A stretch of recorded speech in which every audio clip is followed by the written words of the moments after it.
comienza el espacio con información sobre temas jurídicos. Derecho a la radio.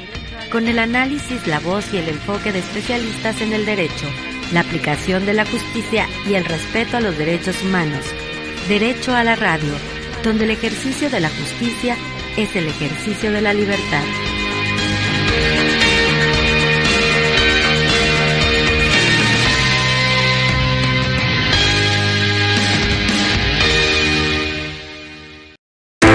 Muy buenas tardes, tengan todas y todos ustedes, sean bienvenidos a este espacio radiofónico Derecho a la Radio, una producción de la Facultad de Derecho de la Universidad de Colima. Nos encontramos transmitiendo como todos los miércoles en punto de las 19 horas desde la estación de la Universidad de Colima 94.9. También lo hacemos a través del Facebook oficial de la Facultad de Derecho y del Facebook. Hola, ¿no? ¿Qué tal? Te saludo. Hay que recordar también a nuestras audiencias que pueden sintonizar la retransmisión de este programa el sábado a la 1 de la tarde. Y bueno, comentarles, nuestro compañero Enoch se encuentra ahorita acompañándonos vía telefónica. Y bueno, además que es oportuno presentar el día de hoy, vamos a tener este tema que se llama el aborto desde la perspectiva de derecho comparado. Y bueno, para tocar este tema, tenemos como invitada a la doctora Bleidis Vanessa Quintana Pérez, que bueno, vamos a presentar un momento ahorita que regresemos de la cápsula. Vamos con la cápsula, por favor. Buenas noches desde Colima, México. El editorial de hoy es Aborto y derecho a la vida en el derecho comparado. El Convenio Europeo de Derechos Humanos señala que el derecho de toda persona a la vida está protegido por la ley, que nadie podrá ser privado de su vida intencionalmente, salvo en ejecución de una condena que imponga la pena capital dictada por un tribunal. Mientras que la Convención Americana de Derechos Humanos expresa que toda persona tiene derecho a que se respete su vida y que este derecho estará protegido por la ley en general a partir del momento de la concepción. Existiendo una diferencia esencial entre ambos textos convencionales. En el texto americano se hace referencia a la vida desde la concepción, en tanto que el Convenio Europeo solo hace mención de protección a la vida sin especificar que sea desde la concepción. Lo anterior tiene relevancia ya que para la protección de la vida como derecho humano se parte de la premisa de que solo la persona es titular de derechos humanos bajo el cuestionamiento de si la persona inicia desde la concepción o hasta que aparece la corteza cerebral en el feto. Al respecto, el jurista mexicano Jorge Carpizo, citando investigaciones médicas, decía que lo que caracteriza o distingue al ser humano como persona es su corteza cerebral y que en consecuencia un embrión de 12 semanas, al no tener corteza cerebral formada, no sería titular del derecho a la vida, ya que el embrión no sería un individuo cerebralmente caracterizado y por lo tanto no es persona. Pues lo que caracteriza a la persona conforme a una vertiente de ética kantiana es la racionalidad, y esta solo es posible con la existencia del cerebro. Ciertamente, esta interpretación de corte kantiano cabe muy bien en el Convenio Europeo de Derechos Humanos, que al no mencionar la protección a la vida desde la concepción, deja abierta la interpretación para la despenalización del aborto, en tanto el embrión no sea todavía considerado fetalmente como persona. En cambio, la Convención Americana conserva la influencia de la ética escolástica en que el ser concebido ya tiene en sí el fin trascendente de persona. ¿Y usted qué opina? Muchas gracias por su atención. Agradecemos al doctor José Ángel Méndez Rivera por la lectura de esta editorial. Así es, Bárbara, y si estás de acuerdo, bueno, continuamos con esta transmisión. A quien recién acaba de sintonizarla, les compartimos que abordamos el tema relativo a el aborto desde la perspectiva del derecho comparado. Para esos efectos, hemos invitado esta tarde que nos acompañe la doctora Bleidis Vanessa Quintana Pérez. Ella es investigadora junior y par evaluadora en ciencias, quien transmite desde Colombia. Doctora Bleidis, bienvenida a este su espacio, Derecho a la Radio. Muchísimas gracias a todos, muchísimas gracias, doctor Enoch, por esta invitación y muy complacida de estar aquí con ustedes en Derecho a la Radio. Doctora, y bueno, un poco ya escuchamos en la editorial la introducción a este tema y nos gustaría escuchar desde su óptica y su experiencia. En el derecho comparado latinoamericano se ha ido avanzado en este tema de la despenalización del aborto. Ahora, ¿esta despenalización constituye un derecho en sí mismo o es una garantía jurídica al derecho de las mujeres a elegir sobre su maternidad?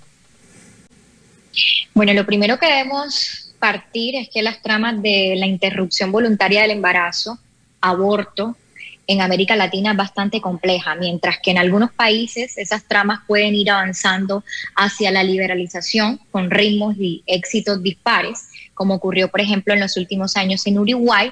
En otras naciones existen las mismas tramas, pero un poco más oscuras, reforzando restricciones un poco más conservadoras, tal como sucede, por ejemplo, en El Salvador o en Nicaragua. Lo que sucede en países como Colombia, México, Perú, Argentina, es que la liberalización ha ido progresando lentamente. Por eso es que estas tramas del aborto suelen combinar dosis variadas de espacios de legalidad, de espacios de ilegalidad, de otras ofertas de servicios que tienden a ser seguros y aquellos en donde existe una ausencia absoluta de tales servicios.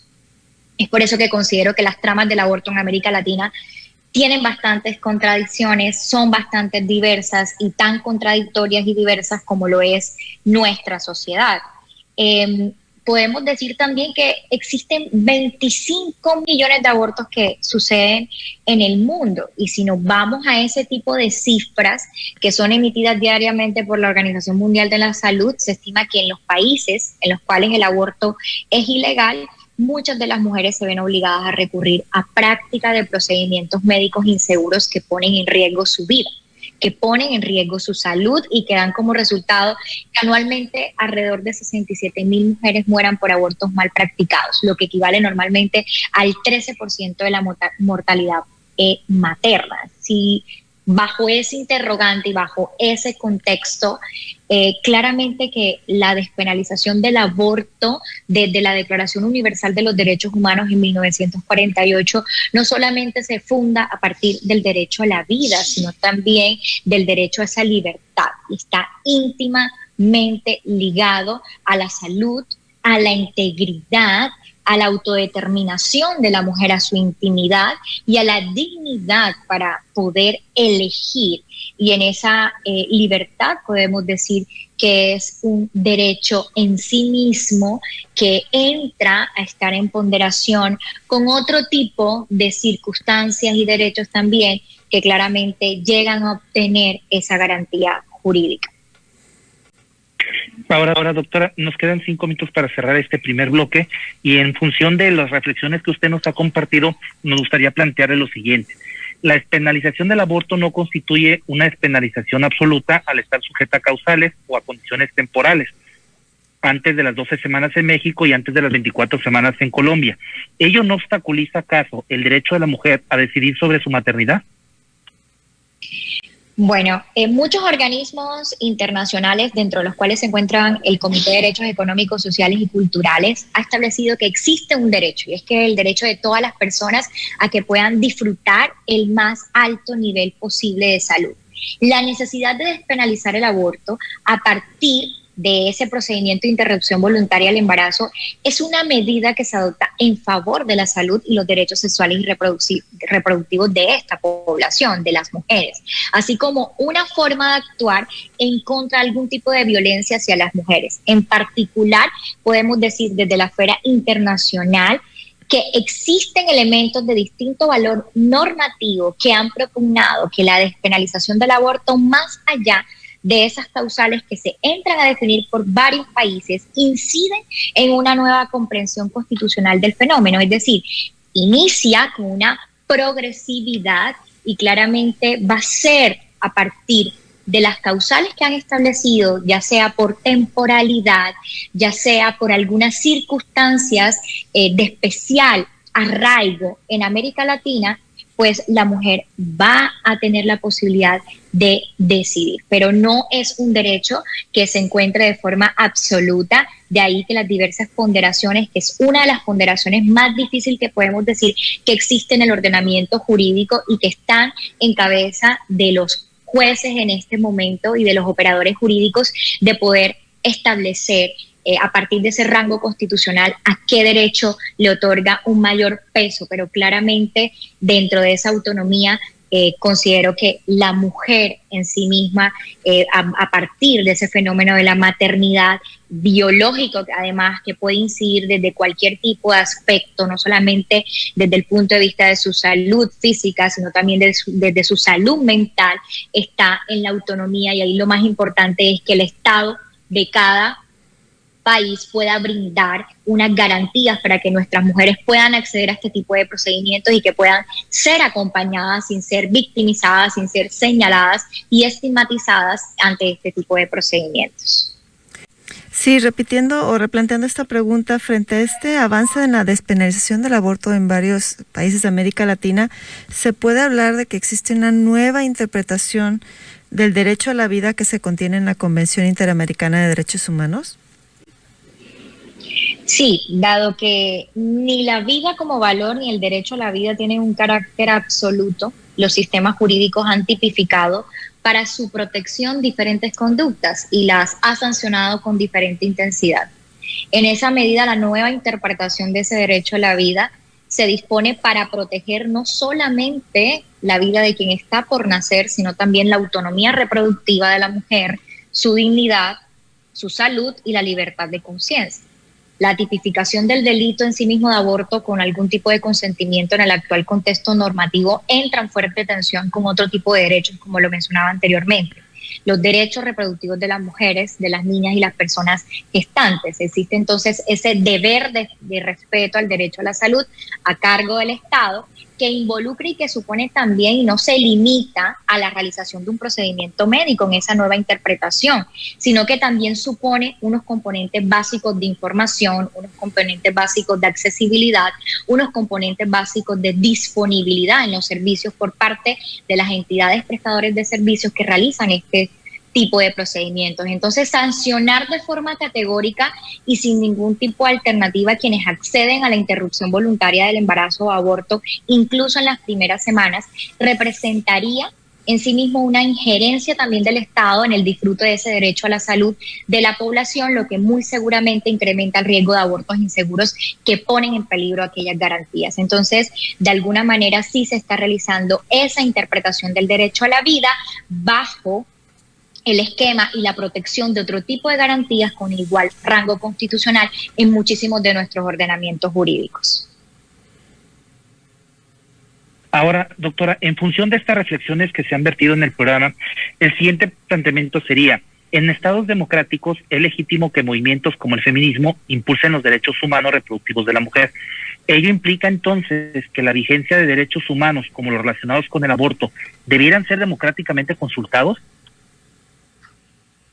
En cierta medida no podemos decir o imponer la carga al Estado de unas consultas previas frente a este tipo de situaciones y contextos que entran en tensión dentro de una sociedad, sobre todo por un tema que causa bastante estigmatización y sobre todo posiciones a favor y en contra.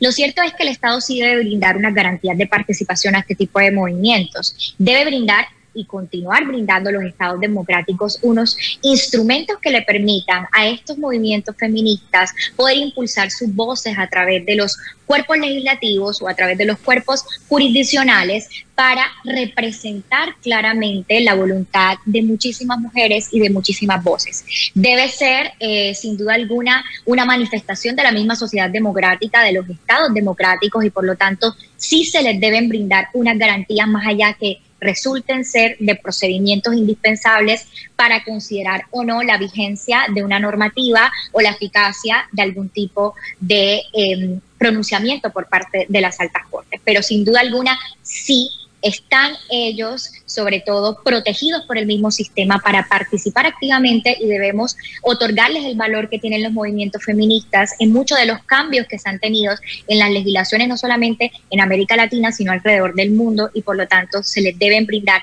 esas garantías y esas voces, como ha sucedido en Colombia, por ejemplo, con la última sentencia C055 del 2022, precisamente ha sido impulsada por este tipo de movimientos a través de unas acciones de constitucionalidad, y por lo tanto hoy por hoy podemos tener esa evolución en nuestro sistema jurídico. Doctora, ya para cerrar esta sección de entrevista, en esos últimos 3 minutos que nos restan, preguntarle, en el caso de países en América Latina, ¿Qué ocurre con la objeción de conciencia por parte de personal de la salud o personal médico cuando se busca o ante este fenómeno de la práctica de aborto? La objeción de conciencia en sí mismo es un derecho autónomo, un derecho que se encuentra nominado y que establece que las personas tienen derecho a no ser obligadas a actuar contra su conciencia. El estatus del derecho a la objeción de conciencia también tiene un rango claramente constitucional en muchísimos de los países y no podemos desconocer a partir del principio de igualdad ante la ley y de esas necesidades que queremos satisfacer en la medida que existen unos bienes jurídicos que se pretenden proteger con esa obligación que tiene un respaldo constitucional y legal.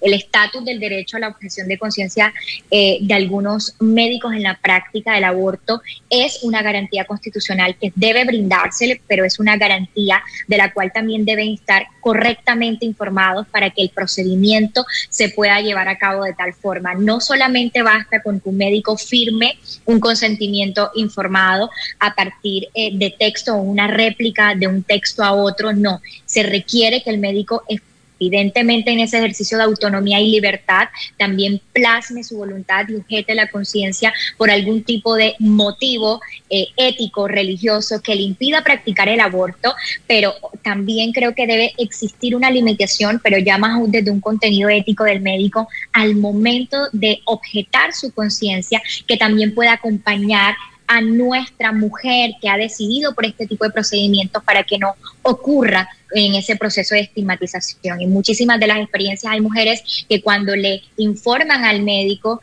que desean realizar este tipo de procedimientos, ellos sencillamente la dejan desamparada, no, hasta aquí llega mi deber de información, por lo tanto tú busca a otro médico que te practique el procedimiento y la mujer queda totalmente desprotegida e indefensa. Creo que debe existir claramente a partir de esa objeción de conciencia también la obligación por parte de nuestro personal médico de acompañar a la mujer para que a partir de otro médico se le pueda brindar ese acompañamiento que ella en todo caso está necesitando, está requiriendo y que tiene una afectación también, no solamente en su salud, repito, desde el punto de vista físico, sino también desde el punto de vista emocional, teniendo en cuenta que creo que es una de las decisiones más difíciles que puede llegar a tomar una mujer en esa autonomía y en esa libertad.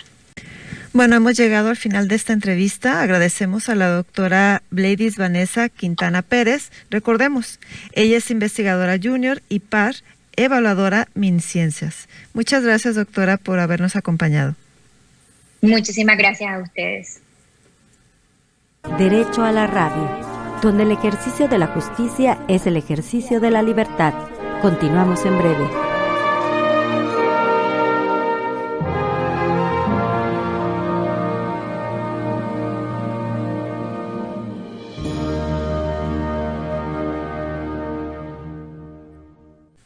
Y bueno, ahora continuando con el programa, vamos a escuchar esta primera cápsula de 3 que nos ha preparado el doctor Francisco Barajas Palacios. Recordemos, él es el coordinador del bufete jurídico de la Facultad de Derecho de la Universidad de Colima, quien el día de hoy nos preparó este tema sobre la violencia de género.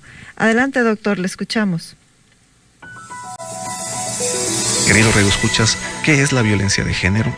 Bueno, la violencia de género hace referencia a los actos dañinos que son dirigidos contra una persona o un grupo de personas en razón de su género. Constituye una grave violación a los derechos humanos.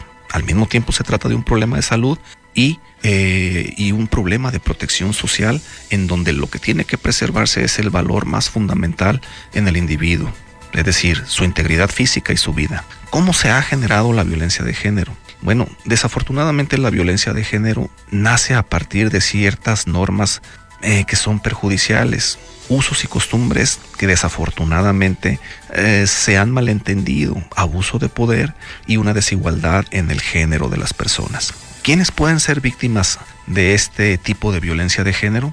Se estima que 1 de cada 3 mujeres sufrirá violencia física o sexual en el transcurso de su vida. Sin embargo, las víctimas de la violencia de género no son del todo las mujeres, también los hijos, hijas que viven en un hogar en donde desafortunadamente acontecen escenas de violencia intrafamiliar. Asimismo, las personas que forman parte de las comunidades lésbico, gay, bisexuales, transexuales, también suelen ser personas violentadas en este sentido. ¿Qué tipos de violencia de género existen? Bueno, la violencia de género puede ser de tipo sexual, físico, psicológico y económico, y puede darse tanto en el espacio público como en la esfera privada. Asimismo, es necesario mencionar que las amenazas, la coerción y la manipulación también son formas disfrazadas y muy sutiles de ejercer violencia de género. Generalmente este tipo de violencia puede tener muchas formas. Puede ser violencia de pareja, puede ser violencia sexual, puede ser violencia infantil, puede inclusive llegar a los extremos de la mutilación genital femenina y otro tipo de situaciones que constituyen un grave flagelo social. ¿Existen alguna ley o organismos públicos que protegen a las víctimas de este tipo de violencia? Sí, por supuesto que sí. En México existen varias leyes que regulan la igualdad entre hombres y mujeres.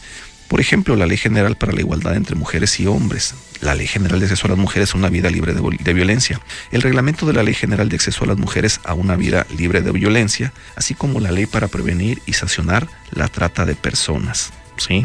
Y no todo termina aquí, porque también existen organizaciones que se encargan de ir abordando este problema socialmente grave, como por ejemplo la Comisión Nacional para Prevenir y Erradicar la Violencia contra las Mujeres, la Comisión Nacional, ¿verdad? El Consejo Nacional, para Prevenir la Discriminación, CONAPRED, ¿sí? Y por otra parte, en el plano internacional, también la Organización de Naciones Unidas, ¿verdad?, ha establecido compromisos internacionales para trabajar con estados e instituciones nacionales de derechos humanos y de la sociedad civil para poder abordar este problema.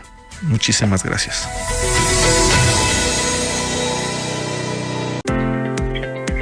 Agradecemos la intervención del doctor Francisco Barajas Palacios, coordinador del bufete jurídico de nuestra unidad académica.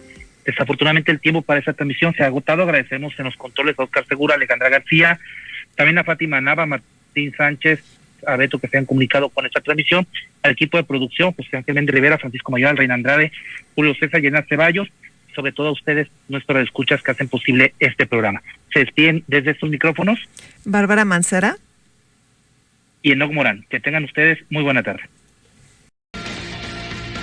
Aquí termina esta emisión. Te esperamos la próxima semana en Universo 94.9. Derecho a la Radio, una producción de la Facultad de Derecho de la Universidad de Colima.